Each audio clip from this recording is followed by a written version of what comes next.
All right, so this is our walkthrough for the assignment titled More Difficult Applications of the Derivative. So for these, we're just going to look at some slightly more complicated functions, and we're going to find all the local extrema, all the intervals on when it's increasing and decreasing, all the intervals on when it's concave up and concave down, and also all the points of inflection. So our first step here, since we can clearly see that the domain of this is all real numbers, is just to take our first derivative.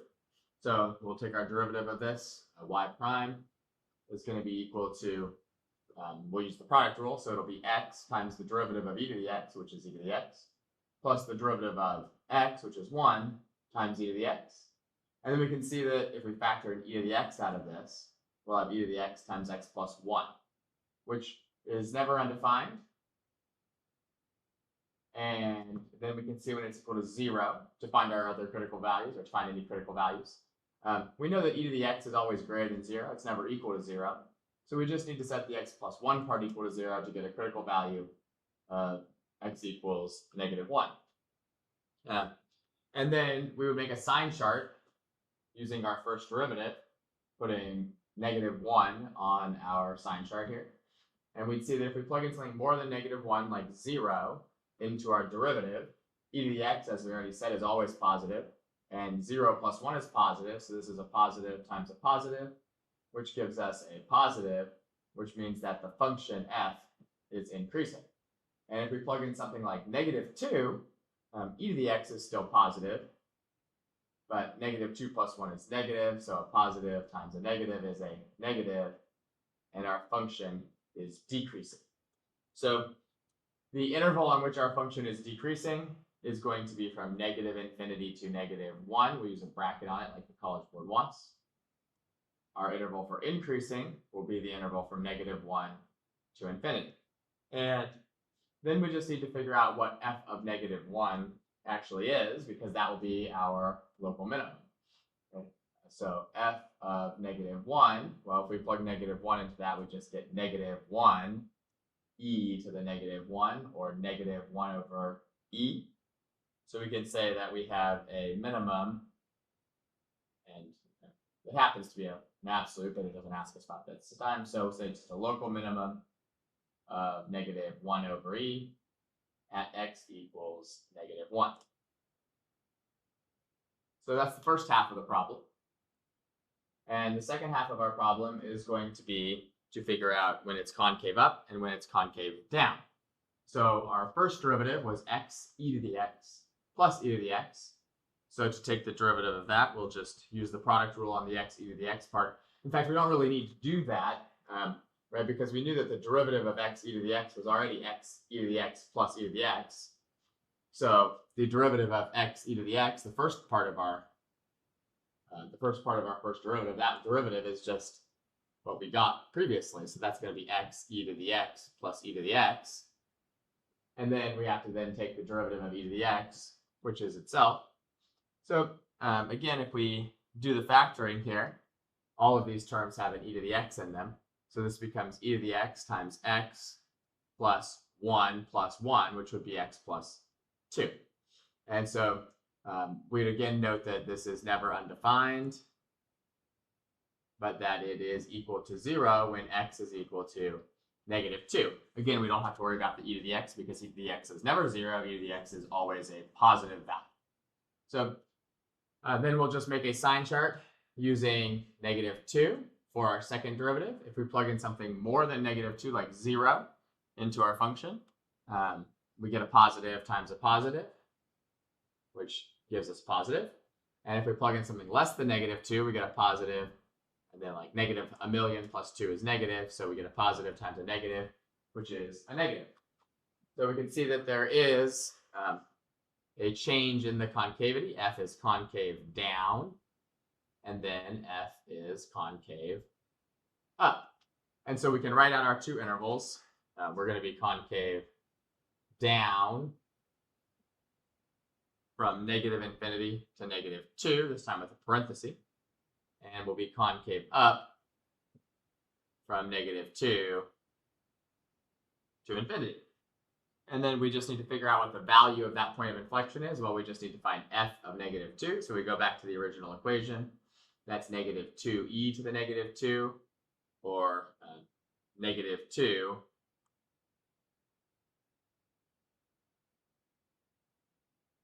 over e squared.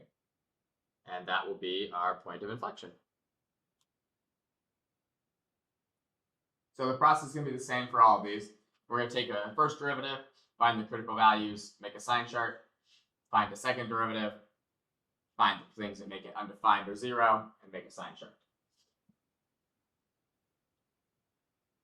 So for our next one here, we've got the function y equals x root 8 minus x squared. For this one, it might be useful for us to think about what the domain of this function is right off the bat, because clearly, the domain of this function is not all real numbers because there's a square root of something inside of it. So if we look at this, we need 8 minus x squared, right, to find the domain. We need 8 minus x squared to be greater than or equal to 0.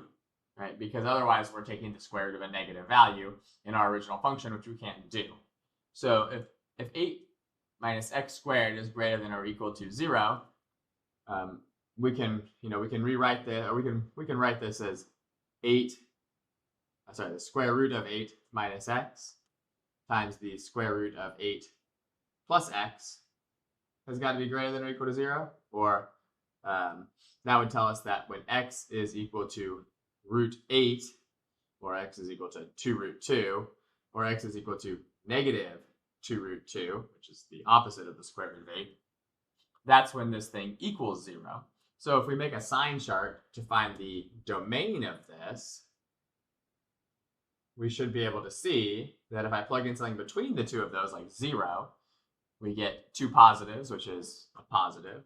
And if we plug in something greater than 2 root 2, we get a negative times a positive, which is a negative.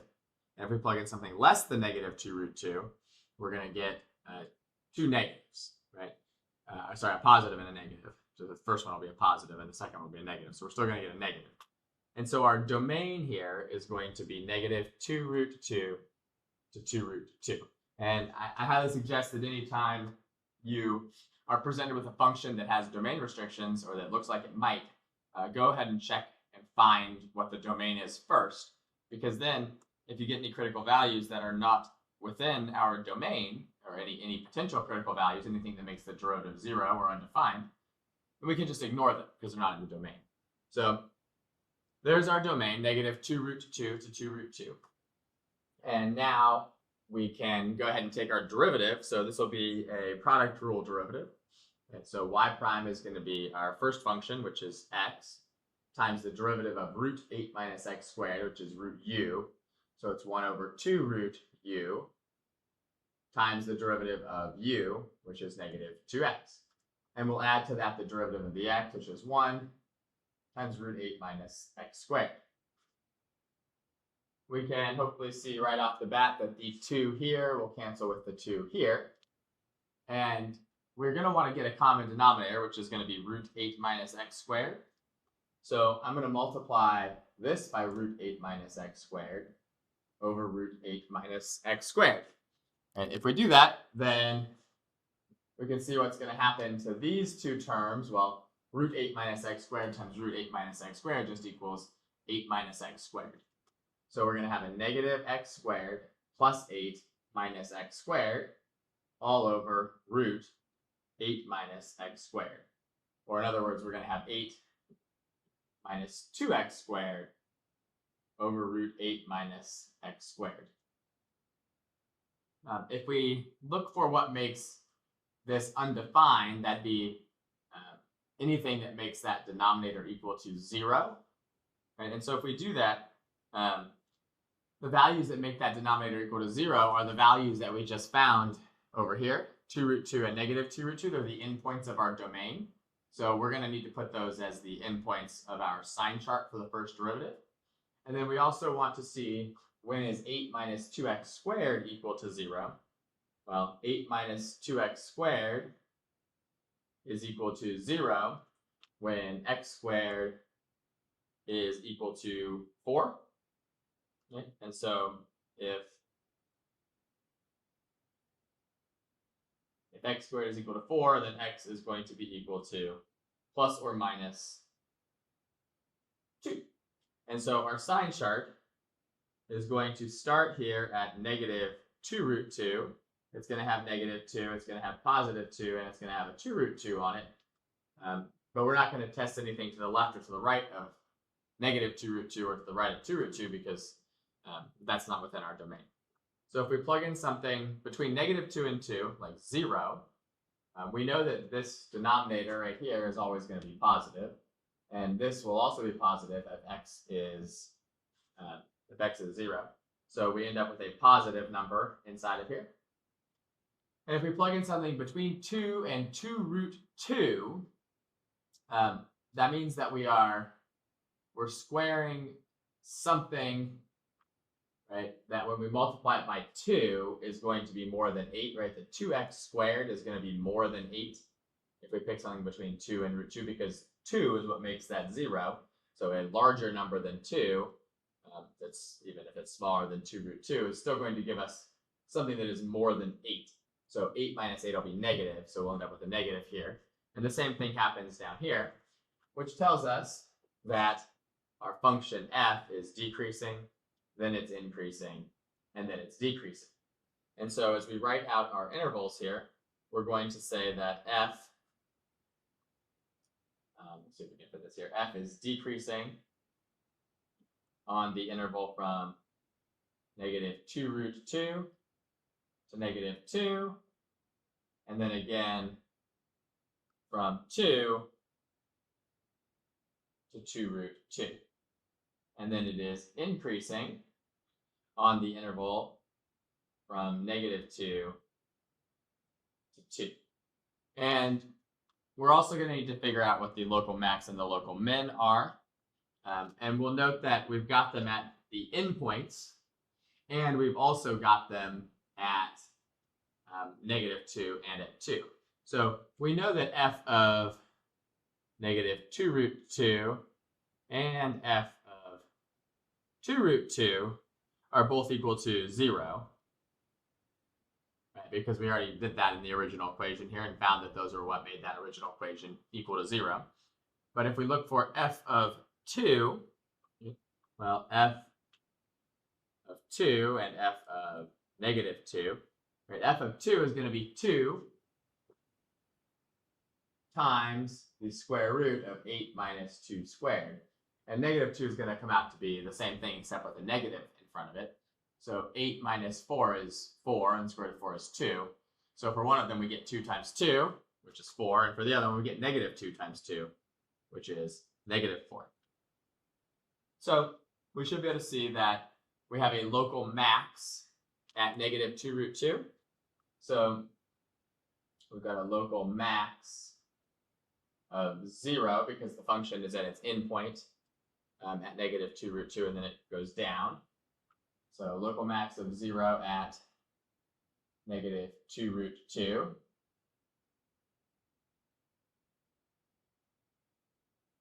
And we've got a local min of 0 at positive 2 root 2, because we have an endpoint there where we're decreasing to that endpoint. And we've got a local min of negative 4 at x equals negative 2, because we're decreasing and then increasing at negative 2.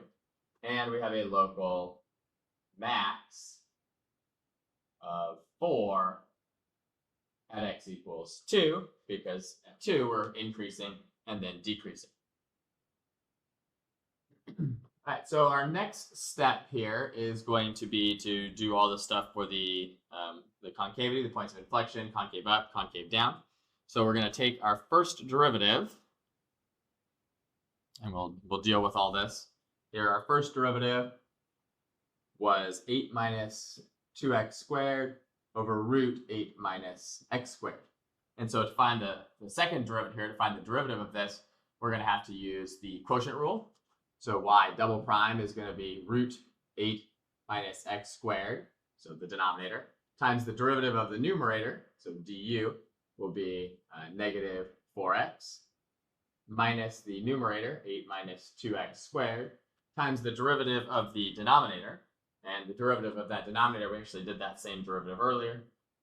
Right, it's just 1 over 2 root 8 minus x squared. I'll write the 2. And then times the derivative of the 8 minus x squared, which is negative 2x, which those 2's will cancel out.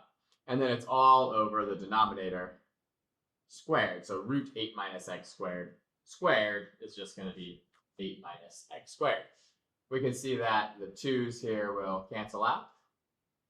And if we want to get a common denominator, right, we're going to multiply this by root 8 minus x squared, which means I'm multiplying this whole top by root 8 minus x squared, which effectively means I'm just squaring that root 8 minus x squared, which means the square root on it's going to go away.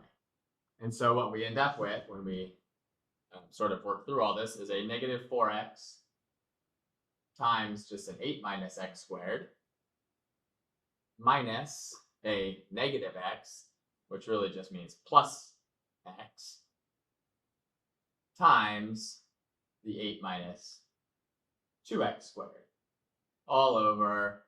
Now these two root 8 minus x squareds get put together and drop into the denominator. So it's root 8 minus x squared times 8 minus x squared.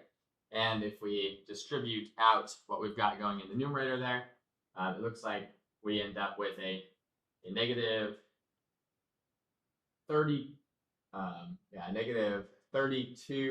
there, plus an 8x there, which is going to be negative 24x. And then we're going to have a plus 4x cubed and a minus 2x cubed, which will be a plus 2x cubed. And in our denominator, we've got that root 8 minus x squared, and we've got just the other 8 minus x squared. And if we factor out the x, we factor out 2x from the numerator there, we've got 2x times negative 12 minus x squared. Sorry, plus x squared. We're not factoring out a negative from it. Plus x squared. And then that's all over root 8 minus x squared times the 8 minus x squared. Now the 8 minus x squared in the denominator, that's just going to give us those negative 2 root 2 and the positive 2 root 2 values that we knew were the endpoints of our domain. But from our numerator, we should see that this is equal to 0 if x equals 0, or if x squared minus 12 equals 0. Well, that gives us x equals plus or minus 2 root 3. And our domain, if we recall, was negative 2 root 2 to 2 root 2. So a good thing we found that, because we can recognize that 2 root 3 is more than 2 root 2, and negative 2 root 3 is less than negative 2 root 2. So these two values are not in the domain, so we don't need to test them to see if there's a change from concave up to concave down there, because function doesn't exist there. So our sign chart will just have 0 on it with our endpoints of the domain, negative 2 root 2 and 2 root 2, for our second derivative. And we can then see that if we plug in something more than 0, like 1, into this, our root 8 minus x squared is positive, our 8 minus x squared is positive. If x is 1, then 2x is positive, but negative 12 plus x squared is negative. And so this tells us that f is concave down there. And if we do negative 1, again, positive and positive in the denominator, but the 2x will be negative, and the negative 12 plus x squared will also be negative. So we end up with a positive here, which tells us that f is going to be concave up on the interval from our endpoint of our domain, which was negative 2 root 2, till we get to 0, and it's going to be concave down on our interval from 0 to 2 root 2. And we do have a point of inflection because we have a change in concavity there. It's the point 0, comma. Well, if we go back to our original function, right, our original function was just y equals x times root 8 minus x squared. So if you plug in 0 to that, right, you just get 0. So our point of inflection is the point 0, comma, 0. So those are our intervals for being concave up and concave down, and our point of inflection.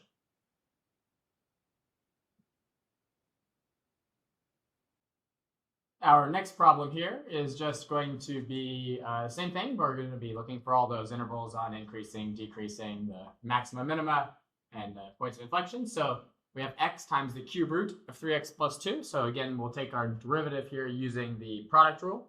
So our derivative y prime is going to be the first function, which is x, times the derivative of 3x plus 2 to the 1/3, which should be 1/3 of 3x plus 2 to the negative 2/3, times the derivative of 3x plus 2 using the chain rule, which is 3. And then we'll add to that the derivative of x, which is 1, times just the cube root of 3x plus 2. I think we can see real quickly here right off the bat that this 3 and this 1/3 should cancel out. And we've got x over 3x plus 2 to the 2/3 plus 3x plus 2 to the 1/3. And if we want to put these together by getting a common denominator, we're just going to multiply the second one by 3x plus 2 to the 2/3 in the denominator and by 3x plus 2 to the 2/3 in the numerator. And of course, that's going to give us the common denominator of 3x plus 2 to the 2/3. And then in the numerator, 3x plus 2 to the 1/3 times 3x plus 2 to the 2/3. Since they have the same base, you just add the exponents. That's just 3x plus 2 to the first power. So really, that's just 3x plus 2. So we've got 3x plus 2 from this piece right here. And then we're going to add to that this x over here. So we're just going to have 4x plus 2 in our numerator. So here's our first derivative. It's 4x plus 2 over 3x plus 2 to the 2/3 power. And, well, to see when y prime is equal to 0, we'll just set 4x plus 2 equal to 0, which gives us x equals 1/2. So we have a critical value, negative 1/2. We have a critical value of negative 1/2. And then to see when it's undefined, we'll just set the denominator equal to 0. And if we set 3x plus 2 to the 2/3 equal to 0, really we just need 3x plus 2 to equal 0, which would be when x is negative 2/3. So we've got two critical values here, where we've got negative 2/3 and we've got negative 1/2. So we'll put those two values on a sign chart, negative 2/3 being less than negative 1/2. And the nice thing here is we can see that this denominator right here is always going to be positive, because we could take any number, multiply it by 3, and then add 2, and then cube root it. It doesn't matter if that's positive or negative, because eventually we're going to square it, and that's going to make that denominator positive. So really, anything that makes the numerator positive makes the whole thing positive, and anything that makes the numerator negative makes the whole thing negative. So if I plug in something like 0, that makes the numerator positive. Therefore, the whole thing is going to be positive. If I plug in something like negative a million, that numerator is definitely going to be negative. So we have a negative over a positive, which is negative. But likewise, for anything between negative 1/2 and negative 2/3, we know that negative 1/2 was the cutoff to make that derivative equal to 0. So anything less than negative 1/2 is still going to make this negative. So, we could pick any number that we wanted to that's between there.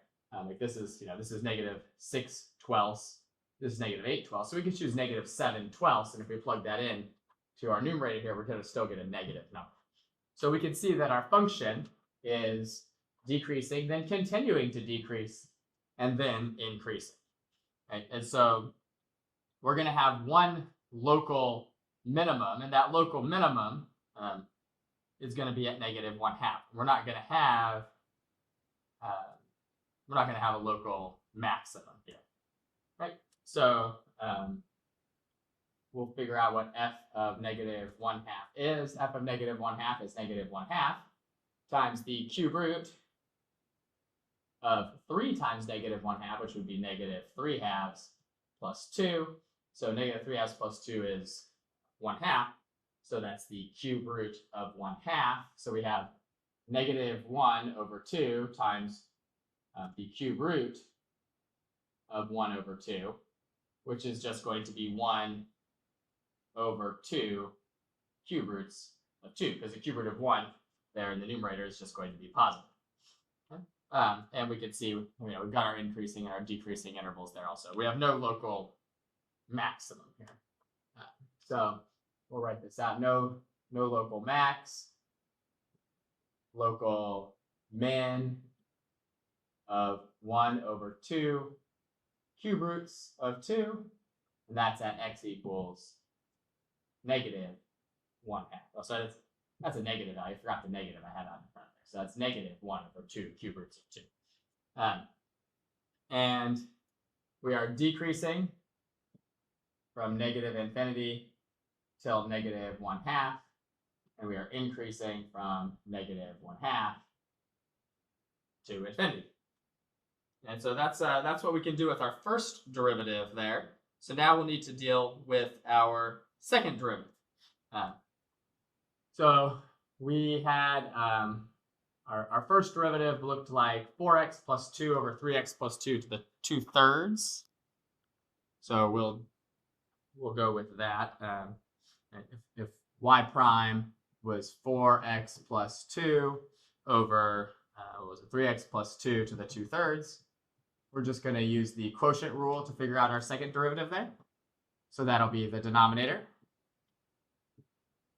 times the derivative of the numerator minus the numerator times the derivative of the denominator, which will be 2/3 times 3x plus 2 to the negative 1/3 times the derivative of 3x plus 2.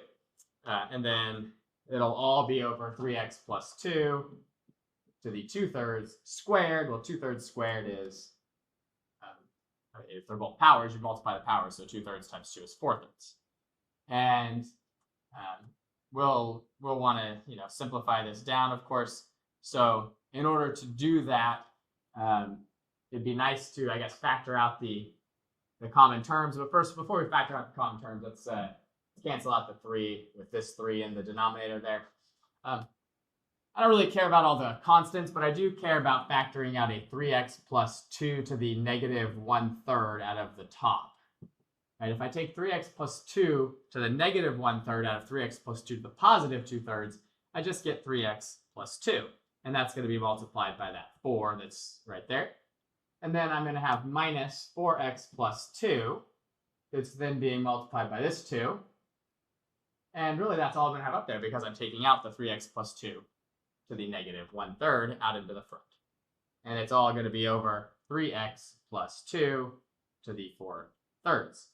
The 3x plus 2 to the negative 1/3 can drop to the denominator and become a 3x plus 2 to the 5/3 down there. And then in the numerator, well, it looks like we've got a 4 times a 3x, that's 12x, and a minus 4 times a 2, that's minus 8x. So we have 12x minus 8x, which is 4x. And we've got a positive 8 from the 2 times 4 and a negative 4 over here. So that's going to be a plus 4. And that'll be our second derivative. And we can just check real quick y double prime equals 0 if 4x plus 4 is equal to 0, which gives you x equals negative 1. And y double prime is undefined when 3x plus 2 equals 0, which is again x equals negative 2/3. So we have two potential points of inflection, one at negative 2/3 and one at negative 1. We'll need to do a sign chart. I'm kind of running out of room here, but we'll make our sign chart up here, I guess, at the top for y double prime.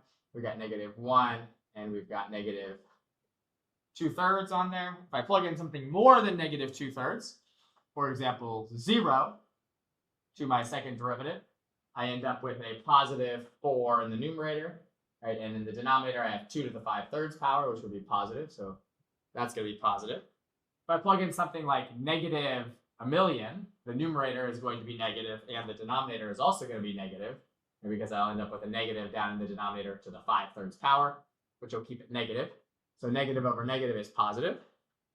And then if I plug in something that is between negative 1 and negative 2/3, let's say something like negative 5/6, negative 5 over 6, if I plug that into this, I have 4 times negative 5/6 plus 4. Well, that's going to end up being negative 20 over 6 plus 4, which is 24 over 6. That's going to be a positive in the numerator. But in the denominator, 3 times negative 5/6, that's negative 15/6. And if I add a 2 to that, right, negative 15/6 plus 2 is still a negative. And if I take a negative and raise it to the 5/3 power, that stays negative. So we're going to be concave up from negative infinity to negative 1 and from negative 2/3 to infinity, but concave down in between. And we'll need to figure out what those points of inflection are, so we'll do that here on the next page as well. So again, we had our second derivative sine chart. I'm just going to throw it up here again. It looked like negative 1, and we were positive, and then we were negative, and then we were positive.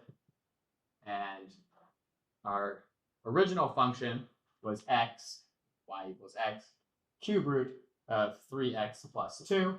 So when we plug in negative 2/3 to that, right, we're going to end up, well, 3x plus 2 times negative 2/3 is just going to be 0.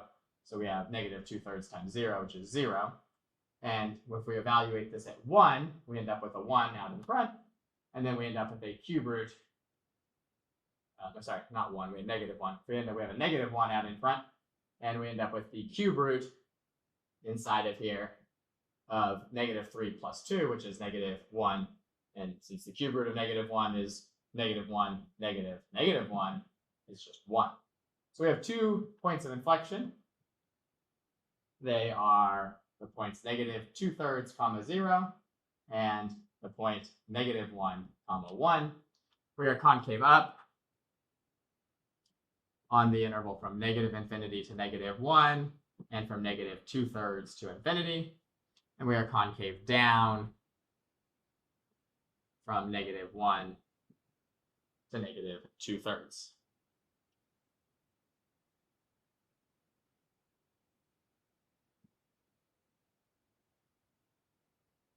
All right, for our next one here, we just got a nice polynomial function, so that might make things a little bit easier for us this time, I hope. First step is just going to be to take our derivative, right? So f prime of x is going to be 3x squared plus 20x plus 25. Hopefully we can factor this out fairly nicely. Let's check and see. To get 3x squared, we know we're going to have 3x and x. And it just kind of seems plausible to use a 5 and a 5 here to test it out. Both positives, because we got positives for both of those.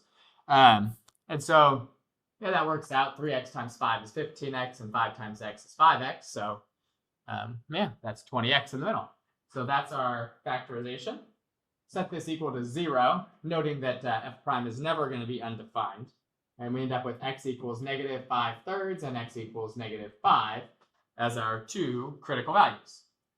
So we'll make a sign chart using those critical values. Okay, so we'll do that over here. We got negative 5, and we got negative 5/3. Y prime, we'll change that to f prime just to stay consistent, f prime. Plug in something like negative 1,000,000 to this. You're clearly going to get a negative times a negative from these two. So that'll be positive. Plug in something like 0, something more than negative 5/3, you get a positive times a positive, which is positive. And if you plug in something in between, like negative 4, you're going to get a negative times a positive, which is a negative, which is going to tell you that f increases, then f decreases, then f increases again. So we're going to have a local max at negative 5 and a local min at negative 5/3. We will need to figure out what those values are, right? So f, right here, f of negative 5. I'm not going to go through all the arithmetic right here, but f of negative 5 comes out to be negative 50. And f of negative 5/3, you can do the arithmetic on that on your own. F of negative 5/3 comes out to be negative 1,850 over 27. Okay? So we're going to have a local, let's see, at negative 5, it was a local max. of negative 50 at x equals negative 5. We're going to have a local min of negative 1,850 over 27 at x equals negative 5/3. We're going to be increasing from negative infinity to negative 5, and then again from negative 5/3 to infinity. And lastly, we'll be decreasing in between from negative 5 to negative 5/3.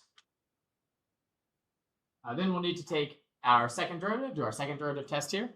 So we'll need a new page for that. So our first derivative, right, f prime, was equal to 3x squared plus 20x plus 25. So f double prime will just be 6x plus 20. That's never undefined, but we can set it equal to 0. When we do that, we get x equals negative 20 over 6, which is negative 10/3. So just one value to put on our second derivative sign chart, negative 10/3. Plug in a positive number, we end up with a positive. Plug in something like negative 1,000,000, we end up with a negative. So we know that we are concave down from negative infinity to negative 10/3. We know that we are concave up from negative 10/3 to infinity. And we need the point of inflection, so we just need to find what f of negative 10/3 is. Again, I'm not going to go through the kind of annoying arithmetic to figure out what that is. It comes out to be negative 1,600 over 27. Remember, you're just plugging that back into your original function to get that. So our point of inflection is negative 10/3, comma, negative 1,600 over 27.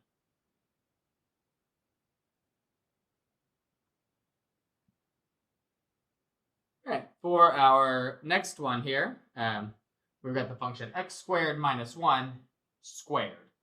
So we could distribute this out, or we could just take the derivative of it using the chain rule. It doesn't really matter which way you decide to do it. I guess, I don't know, I mean,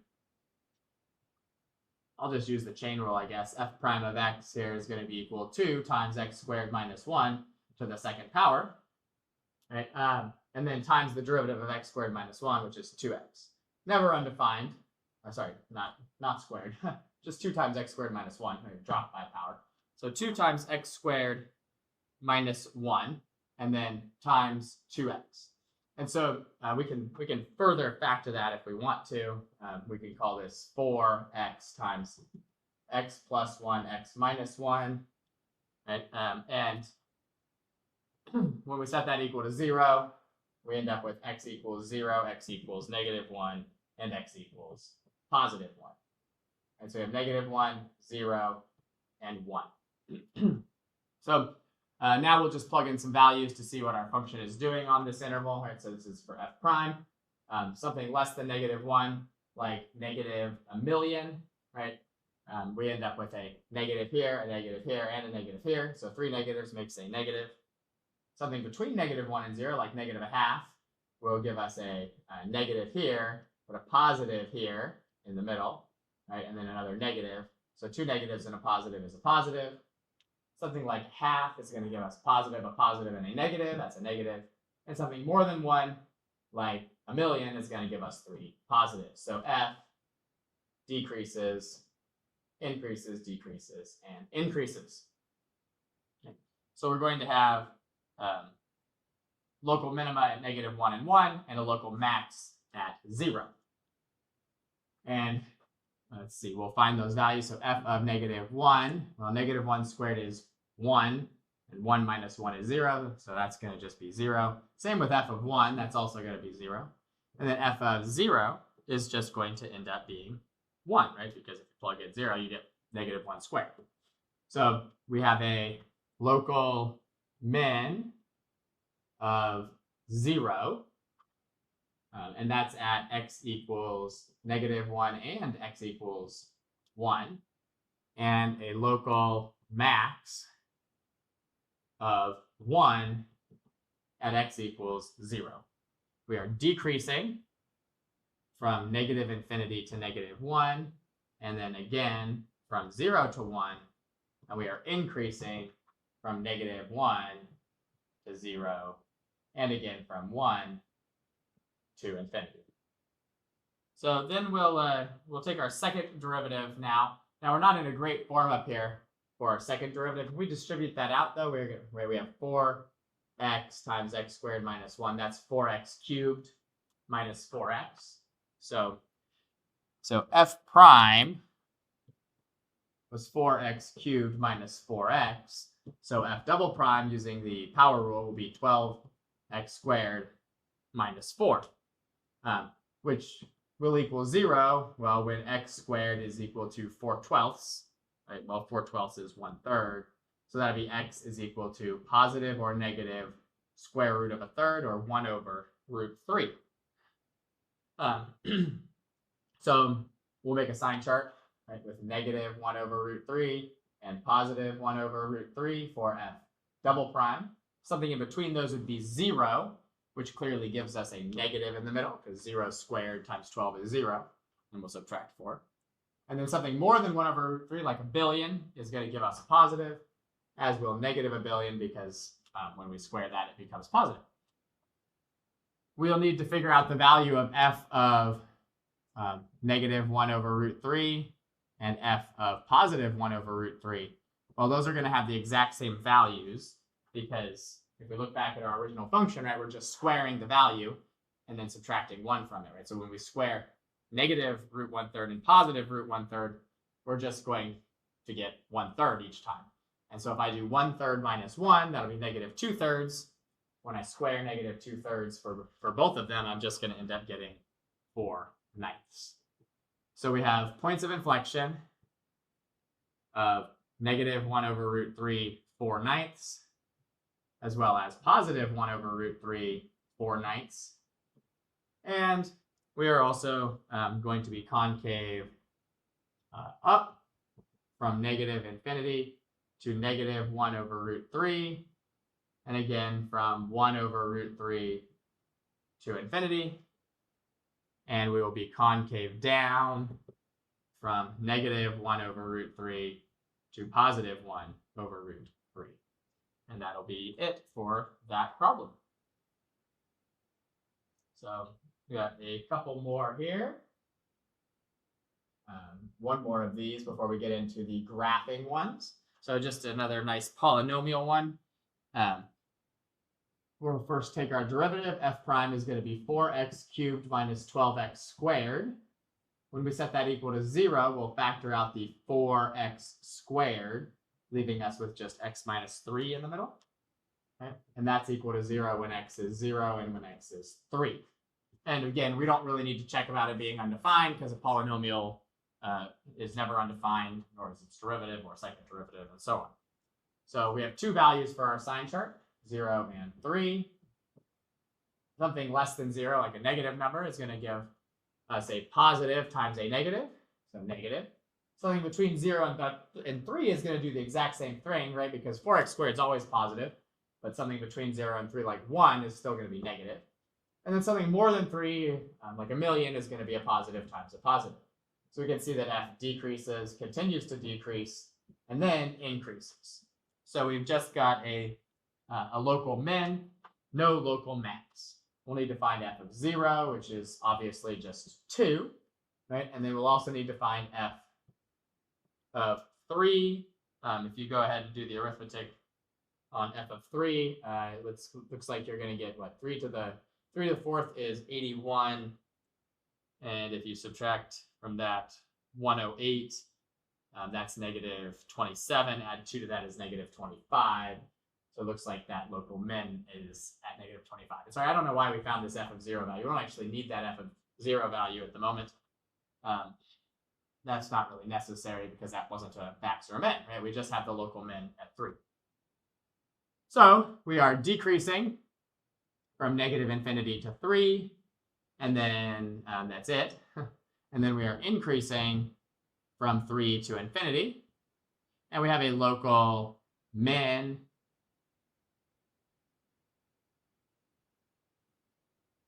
of negative 25 at x equals 3, and we have no local max. And now we'll go ahead and find our second derivative. So the second derivative here, if our first derivative, if f prime, our first derivative was 4x cubed minus 12x squared, then our second derivative is just going to be 12x squared minus 24x. When we set that equal to 0, we'll factor out the 12x, which leaves us with x minus 2. Well, that gives us x equals 0 and x equals 2 for our sign chart here. Something less than 0, like a negative a million, is going to give us 2 negatives, which makes a positive. Something between 0 and 1 will give us a positive times a negative. And something more than 2 will give us 2 positives, so that'll be positive. And we can see that the function switches from concave up to concave down at 0, and then from concave down to concave up at 2. So we do have 2 points of inflection. We just found a minute ago that f of 0 is 2. But we do need to find f of 2. Right, f of 2 back into our original function. Right, our original function was x to the 4th minus 4x cubed plus 2. So x to the 4th, that's 16. 16 minus 4x cubed, that'd be 16 minus 32 is negative 16, plus 2 would be negative 14. So our points of inflection are the points 0, 2, and 2, negative 14. We are concave up from negative infinity to 0, and from 2 to infinity. We are concave down from 0 to 2.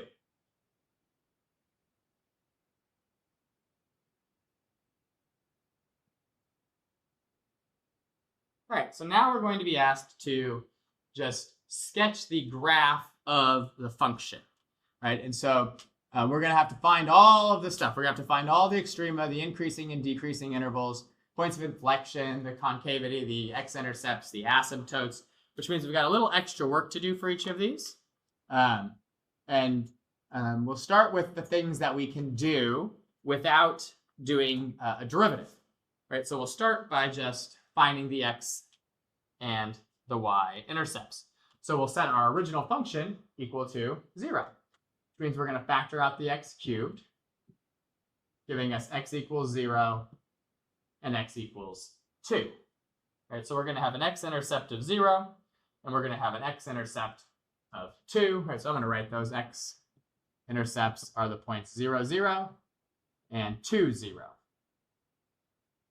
And normally we'd want to find a y-intercept as well. Right, we'd find the y-intercept by plugging in 0, but we don't really need to do that this time because if one of the x-intercepts was the origin, then the y-intercept has to be the origin as well.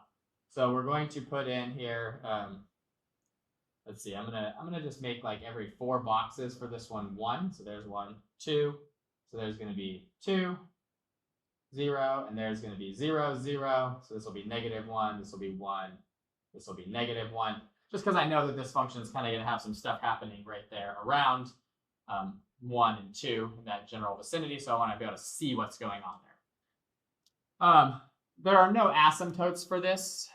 It's a good habit just to look at the limit as x approaches infinity. I mean, we know we have to do this for horizontal asymptotes, but because it's a polynomial function, polynomials never have any kinds of asymptotes, horizontal, slant asymptotes, or vertical asymptotes. But it's still nice to know that the limit as x approaches infinity of this is infinity, right, because the x to the 4th dominates.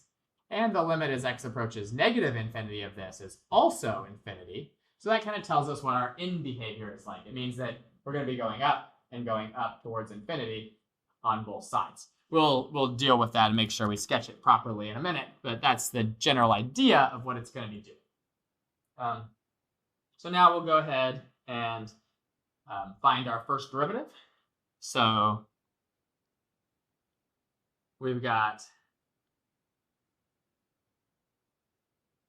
our original function, f of x, was x to the 4th minus 2x cubed. So f prime of x is going to be 4x cubed minus 6x squared.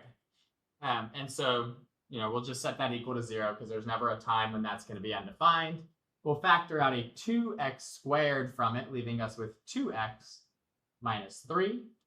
When we set that equal to 0, we get x equals 0, and x equals 3 over 2. So we'll make our sign chart. 0 and 3/2. Here's f prime.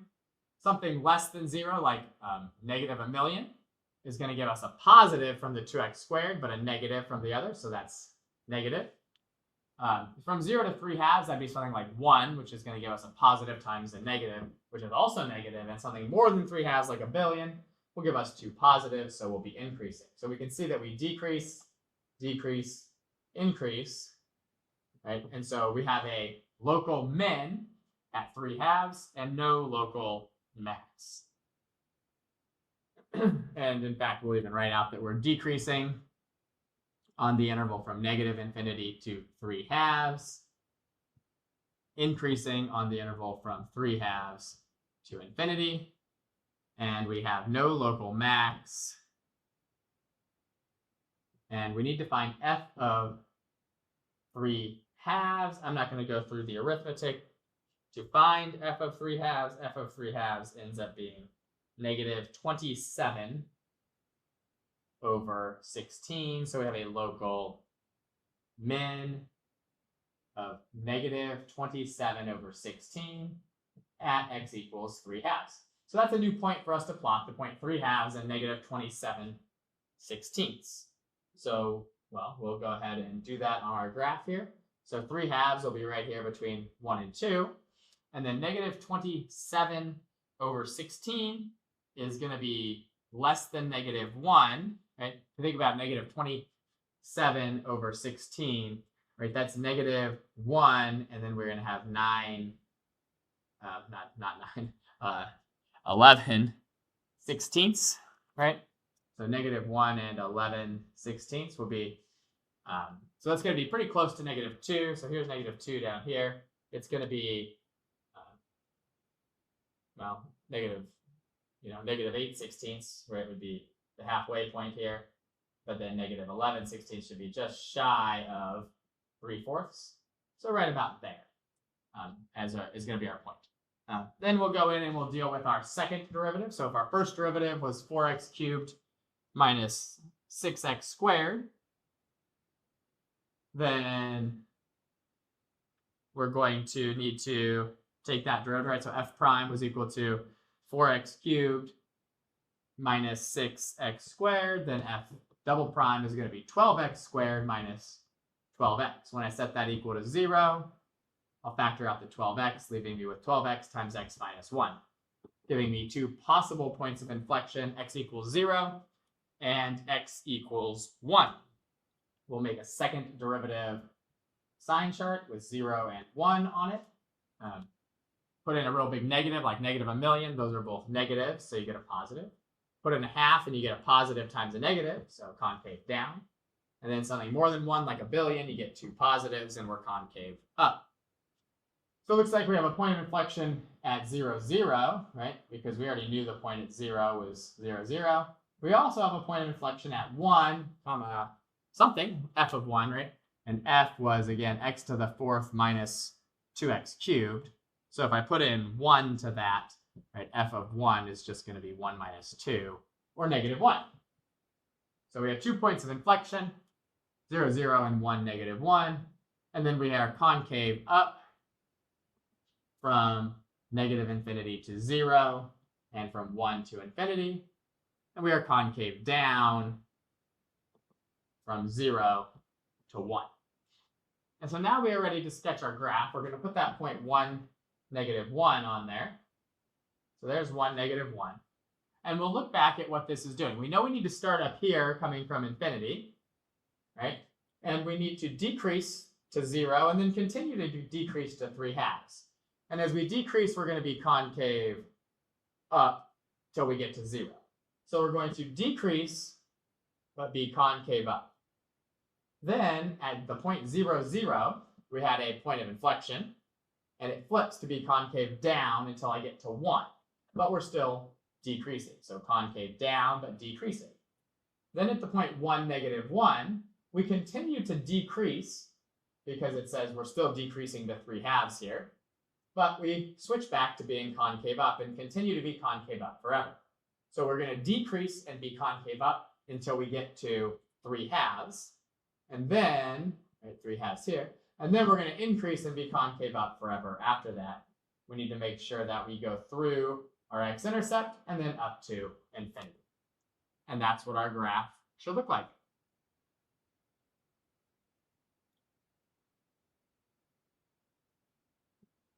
All right, we're going to do a couple more of these graphs. This one's going to be a little bit more difficult probably than the last one, right? Just because the function is a little bit more difficult. So we're going to start off by finding the things that we can find without taking a derivative. So first off, we're going to note that there are no restrictions on the domain of this function. We should be able to note that because the denominator is never going to be 0, and the thing inside the square root is never going to be negative because x squared plus 4 is always a positive value. So all we really need to do here to figure out our x-intercept is just set our numerator equal to 0, so -3x equal to 0, giving us x equals 0, which tells us this has an x-intercept of 0, 0. Which means it also has a y-intercept of 0, 0. So we'll put the point 0, 0 on our graph. And then we'll look at our limits. So now we can only have a vertical asymptote if we have a discontinuity in our function. This function doesn't have a discontinuity, so there's not going to be a vertical asymptote. And we're not going to have slant asymptotes unless we're normally dealing with a rational function. This is certainly not a rational function because of the square root. So really, we only have to worry about a horizontal asymptote. So we'll do a limit as x approaches infinity. And this is one that we've looked at, or something similar to this, lots of times. We have a square root of x squared. So what we're really going to do is we're going to divide the -3x by the square root of x squared, and the square root of x squared plus 4 by the square root of x squared. Now, when I do that with the square root of x squared plus 4 part, I can do it inside the square root. But when I divide by square root of x squared in the numerator, that's really like the same as dividing by absolute value of x, right? And we'll note that since I'm approaching infinity, the absolute value of x is just equal to x, right? By definition, absolute value of x is equal to x if x is greater than or equal to 0. But absolute value of x is equal to the opposite of x if x is less than 0. So really, all I'm doing is just dividing by x here, which is going to give me a limit as x approaches infinity of -3 over the square root of 1 plus 4 over x squared, which is just -3 over 1, or -3. Which means that as x goes towards infinity, I should be approaching an asymptote of -3. So I'm going to draw on an asymptote here. Y equals -3. In fact, I'm not going to draw it on this side since we're just doing it towards infinity. I should have an asymptote only going to the right of -3. We're going to need to do the limit as x approaches negative infinity also. And this is going to look really similar, right, as we go through here, right? But slightly different, because as we do this, right, the limit as x approaches negative infinity of -3x over root x squared plus 4, we're going to do the same idea. Right, we're going to divide by that square root of x squared. But when I do that, just like we talked about before, the square root of x squared is the absolute value of x. Right? But the absolute value of x is equal to the opposite of x when x is less than 0. And that's what's happening here. X is less than 0. So we're really dividing by the opposite of x, which ends up giving us a limit as x approaches negative infinity of 3 over the square root of 1 plus 4 over x squared, which is just 3 over the square root of 1, or 3. So we have y equals 3 is our horizontal asymptote to the left. And we have a horizontal asymptote of y equals -3 to the right. And we have no slant asymptote and no vertical asymptote. And so we'll go to our graph here, and we will sketch a horizontal asymptote of -3 as we go towards the left. So that's everything we can do without taking a derivative. So now it's time to take a derivative. So if y is equal to -3x over root x squared plus 4, right? Well, then we'll find y prime by using the quotient rule. So that'll be the denominator times the derivative of the numerator minus the numerator times the derivative of the denominator, which is 1/2 root x squared plus 4 times the derivative of x squared plus 4. And of course, it's all over the denominator squared. Root x squared plus 4 squared is just x squared plus 4.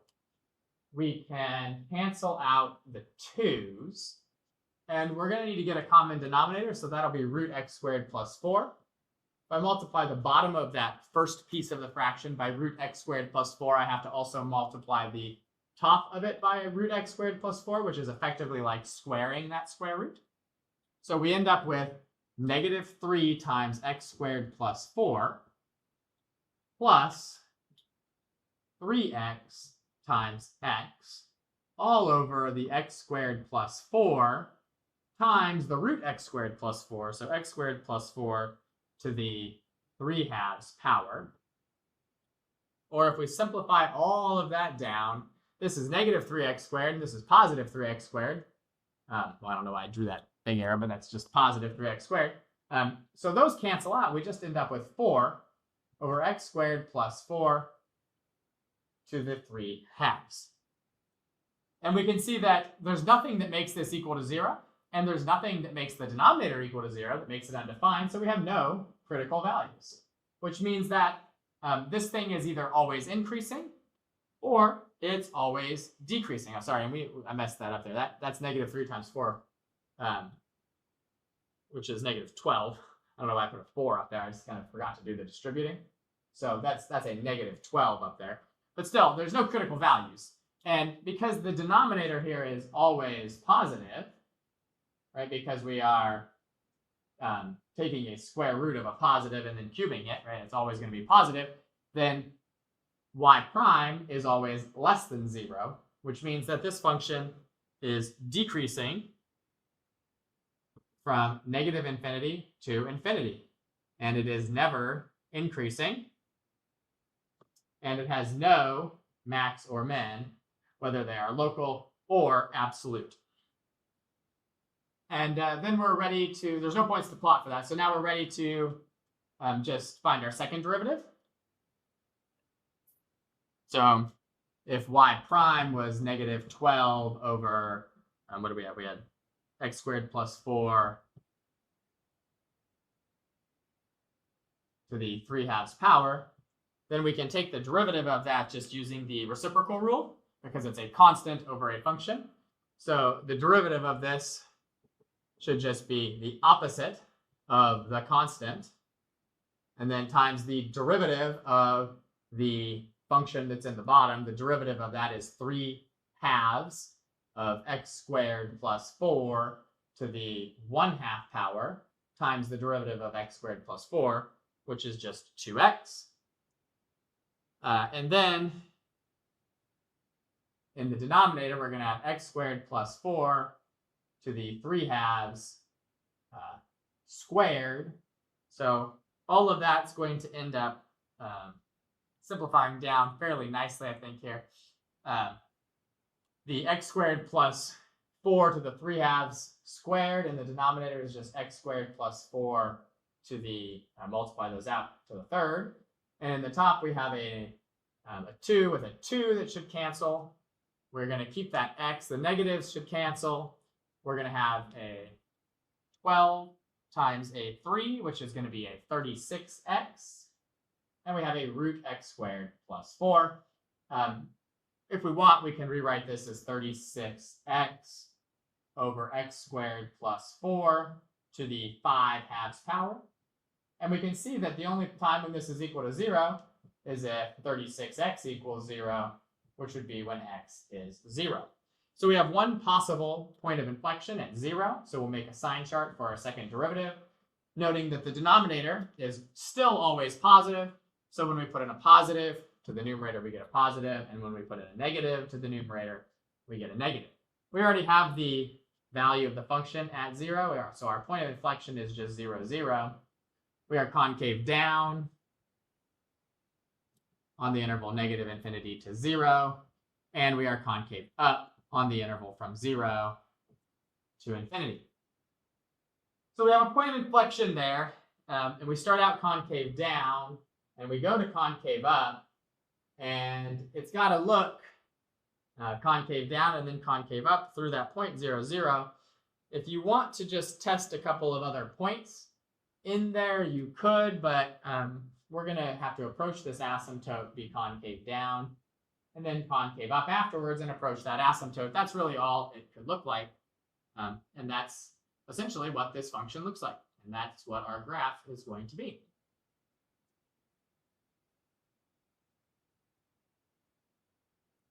All right, we got just a couple more graphs here. So 4 minus x squared over x plus 3. So first of all, for this one, we should recognize that this is a rational function, so we may have some asymptotes going on here. And in fact, we should recognize that there's no horizontal asymptote because the degree of the numerator is more than the degree of the denominator, but that we may have an oblique or a slant asymptote, and that we definitely have a vertical asymptote of x equals negative 3. So I'm going to this time I'm just going to make this be 1, and this is going to be 1 as well. And so at negative 3, we're going to have a vertical asymptote. We're also going to look for any x and y intercepts real quick here. So our x-intercept we can find by setting the numerator equal to 0, right? 4 minus x squared equals 0 when x is equal to positive or negative 2. So we have two x-intercepts. That'd be 2, 0, and negative 2, 0.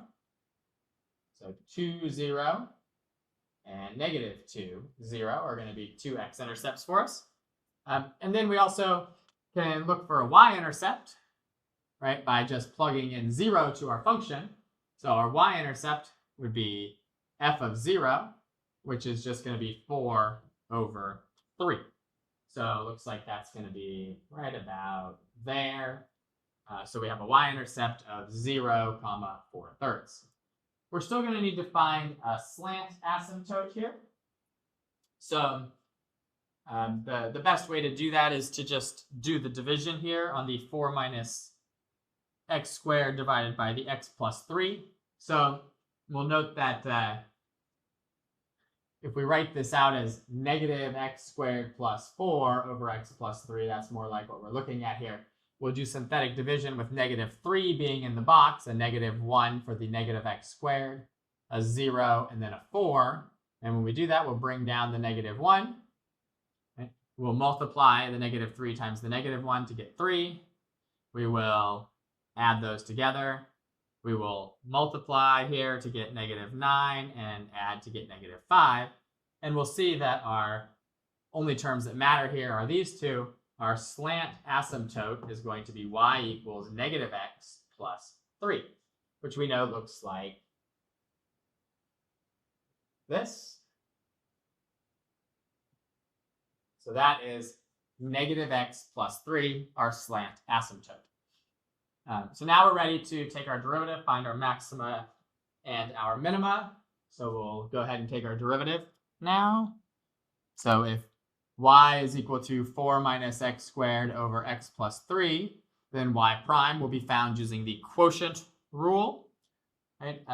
So we'll start with our denominator times the derivative of our numerator minus our numerator times the derivative of our denominator, all divided by our denominator squared. And we'll then just need to simplify out that numerator. So that's going to be a negative 2x squared minus 6x minus 4 plus x squared all over x plus 3 squared, which is going to give us a negative x squared minus a 6x minus a 4 over our x plus 3 squared. Unfortunately, that's not a super nice factorable equation there. We want this to, it's never going to be undefined except when x is negative 3, which we don't fully need to worry about so much because that's already a vertical asymptote.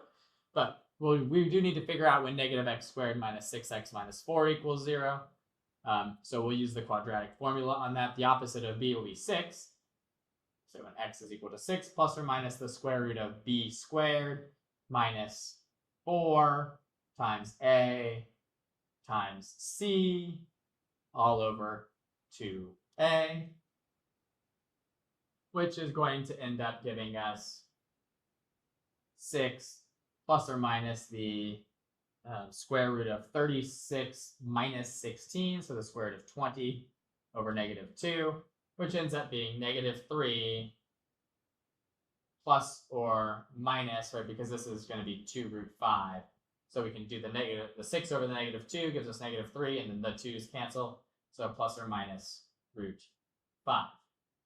So we got two potential maxima or minima, and we'll put these on a sign chart, negative 3 minus root 5. We're going to put negative 3 on there because that's our discontinuity, and we always want to put our discontinuities on our sign charts, and then we'll put on negative 3 plus root 5. So the denominator we know is always positive. That should be pretty clear, right, that denominator is always going to be positive. But if we plug in something in the middle of, I don't know, let's say to the right of negative 3 plus root 5, which would be something like 0, right? We end up with a negative in the numerator and a positive in the denominator. And if we plug in something like negative 1 billion into that, the x squared, the negative x squared is going to dominate. So we're going to end up with a negative out there on that end too. If we plug in something in between there, like let's say, negative 1. If we plug in negative 1 to our numerator there, we're going to end up getting a positive number inside of there. And the same if I plug in something like negative 4, let's say, right? Negative 4 squared is going to be 16. So we have negative 16, but then we have plus 24 minus 4, which is still going to be positive. And so we should be able to see that our function has a local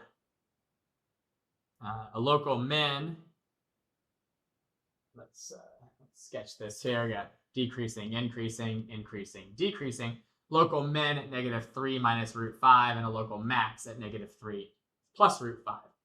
And we're going to be, and I'll write out the, I guess we'll write out the increasing. We're increasing from negative 3 minus root 5 to negative 3, and then again from negative 3 to negative 3 plus root 5.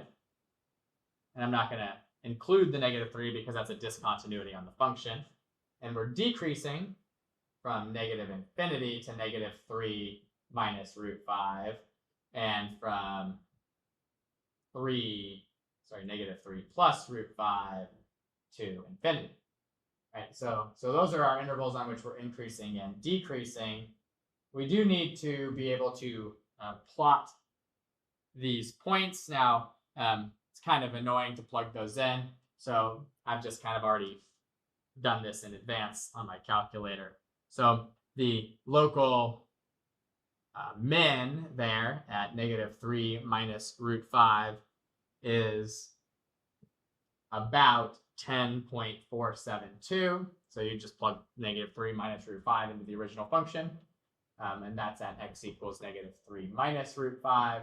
And we're going to have a local max. That one comes out to be, it was about 1.528. And you could just plug those into your calculator for those. If this was the test, I'd give you an approximation for the root 5 so you could kind of ballpark it.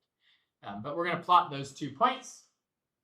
So the point and negative 3 plus root 5, right? We know that that's going to be between 0 and negative 1, and negative 3 minus root 5, we should know that, that's going to be between negative 5 and negative 6, right? Because we're adding or subtracting something that's a little more than 2 to it. So on our graph here, we're going to go to somewhere a little past between negative 5 and negative 6, and go up to, just a little bit above 10. And then we're going to do the same over here between negative 1 and 0. And that one was just, what was the value there? It was 1.5. So we'll go up to about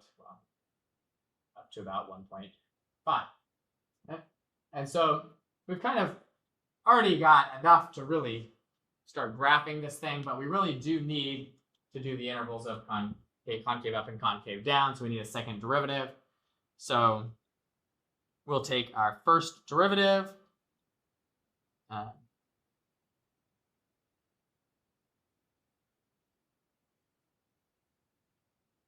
Which was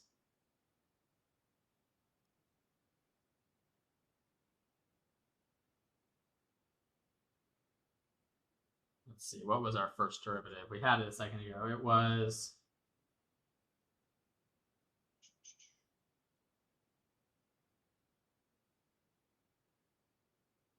there we got that.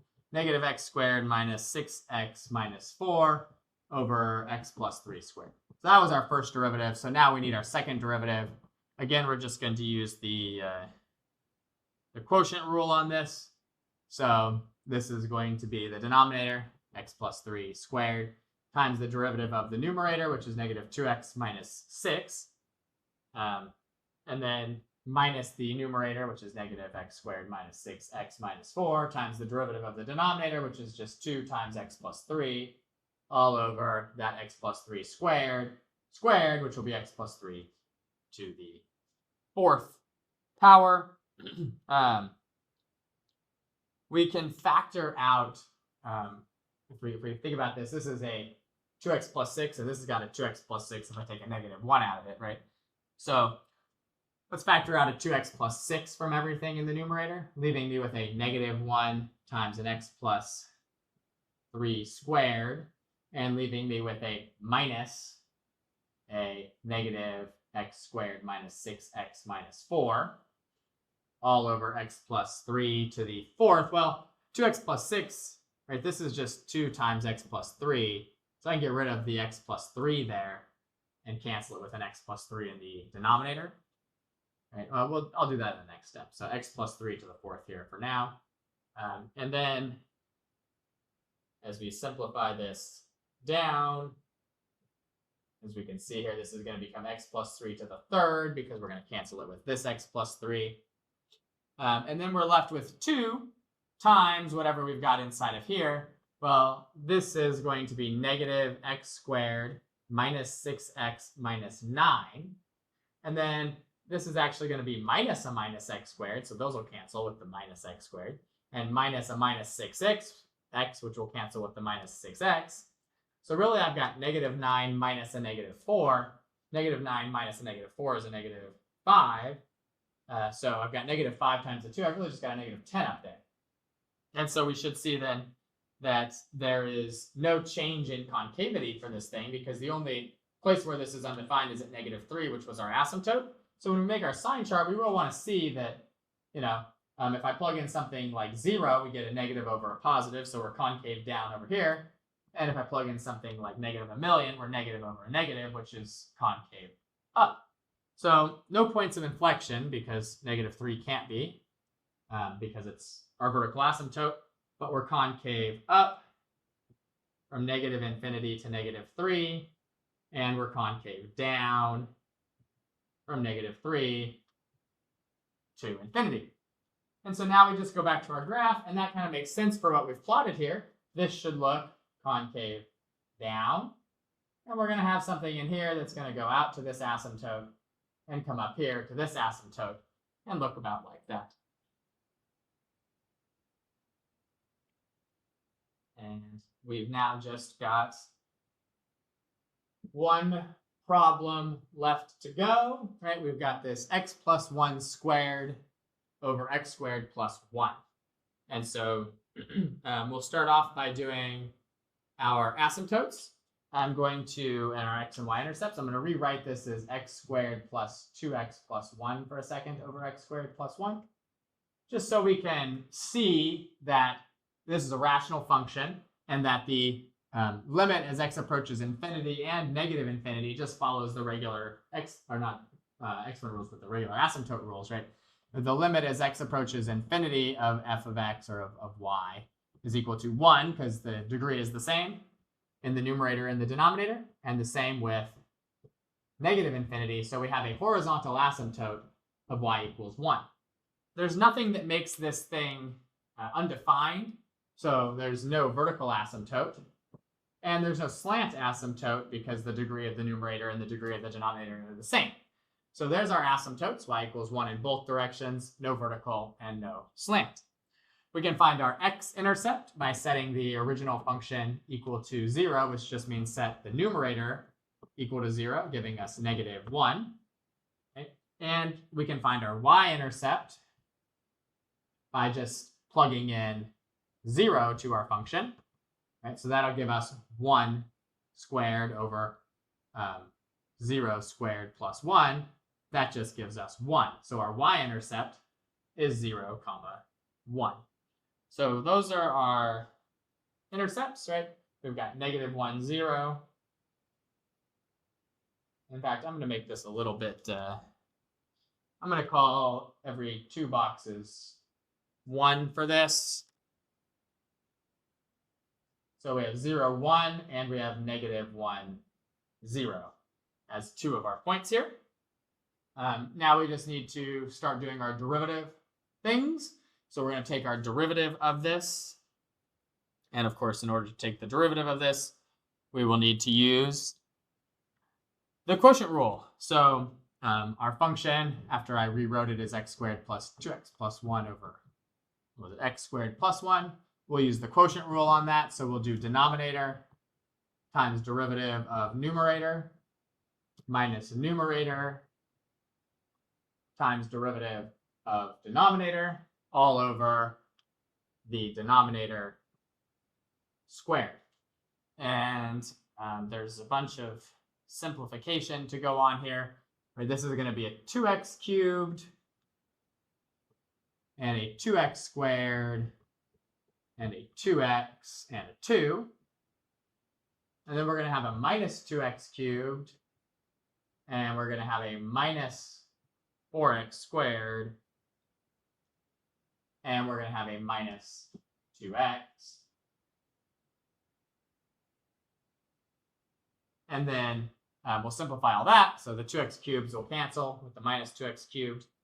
The 2x and the minus 2x will cancel, and we're just left with negative 2x squared plus 2 over x squared plus 1 squared. And this would be equal to 0 if the numerator is equal to 0. Right? And that numerator is equal to 0, right? Negative 2x squared plus 2 is equal to 0 when x squared is equal to 1, or when x is positive or negative 1. And that denominator is never going to be undefined because x squared plus 1 is never negative, is never 0. And so therefore, we can't get a undefined denominator. So we'll make our sign chart here using negative 1 and 1 on our sign chart for y prime. Something in the middle like 0 is going to give us a positive over a positive. Something more than 1, like a million, is going to give us a negative over a positive.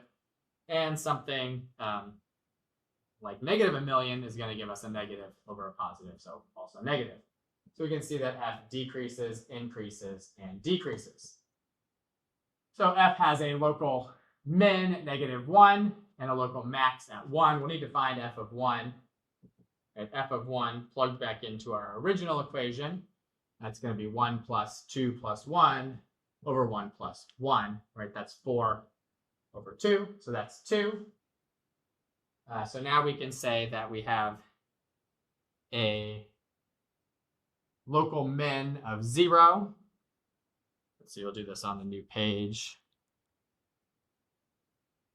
So we're going to have a local min of 0 at x equals -1. We're going to have a local max of 2 at x equals 1. And we are going to be decreasing from -infinity to -1, and from 1 to infinity. We'll be increasing from -1 to 1. And we'll put that point at 1, 2 on our graph. So here's going to be 1, 2. So we've got that point on our graph now. Now we just need to go through and deal with when is this concave up and concave down, which is going to be a little more annoying with our derivative there. So our first derivative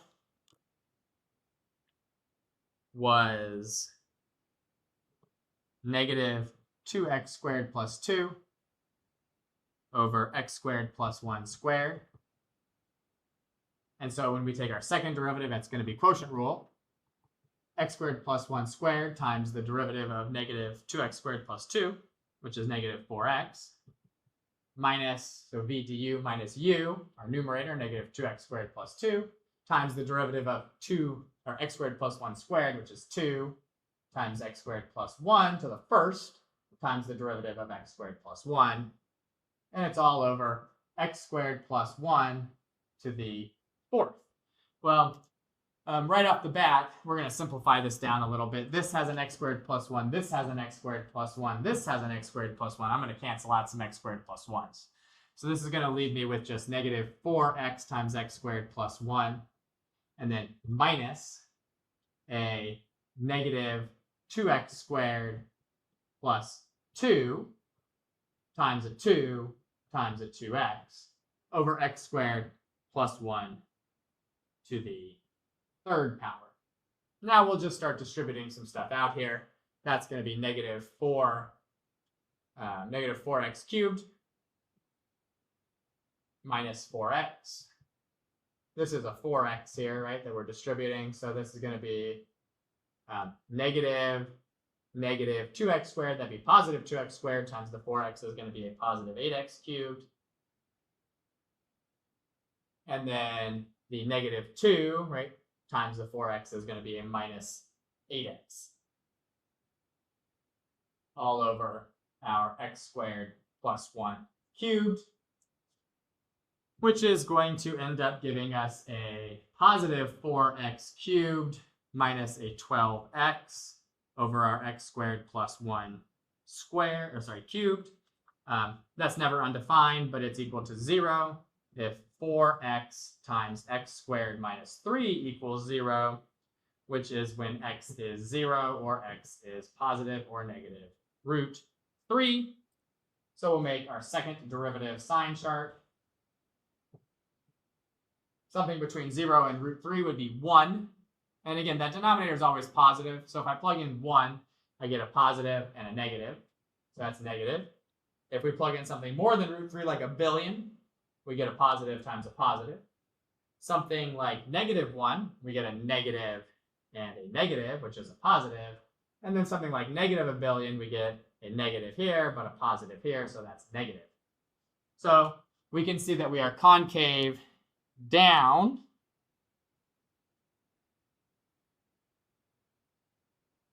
on the interval from -infinity to -√3, and again from 0 to √3. And we are concave up on the interval from -√3 to 0, and also from √3 to infinity. We have a point of inflection when x is equal to 0. Well, our point when x was 0, if we look back, way back up here, when x was 0, y was 1. So we have a point of inflection of 0, 1. And we also have points of inflection at √3 and -√3. Well, our original function was x plus 1 squared over x squared plus 1. So at √3, that'd be 1 plus root 3 squared over 4.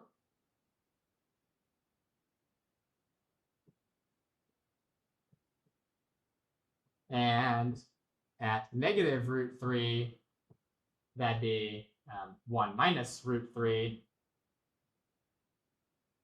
squared, also over 4.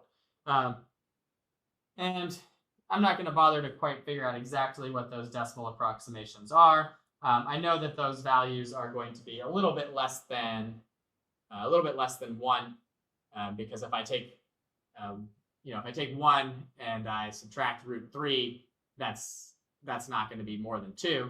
And when I square it, it's going to be less than 4 still. So it's going to be less than a 1 for both of those. Same with 1 plus the root 3. So what we'll do is we'll just kind of plot those in here, a little bit past 1. Right, we're going to be at root 3, like 1 point something over here, 1.7 something. So we'll kind of have, somewhere around here, we're going to have a point of inflection, and the same with our negative root 3. Somewhere over here, we're going to have a point of inflection. We've got our y equals 1 horizontal asymptote. And so we're going to approach that horizontal asymptote concave down, then concave up, then still concave up, then concave down, then concave down, and then concave up towards that asymptote. And that's essentially what our graph should look like. And that is the end of the walkthrough for our more difficult applications of the derivative homework assignment.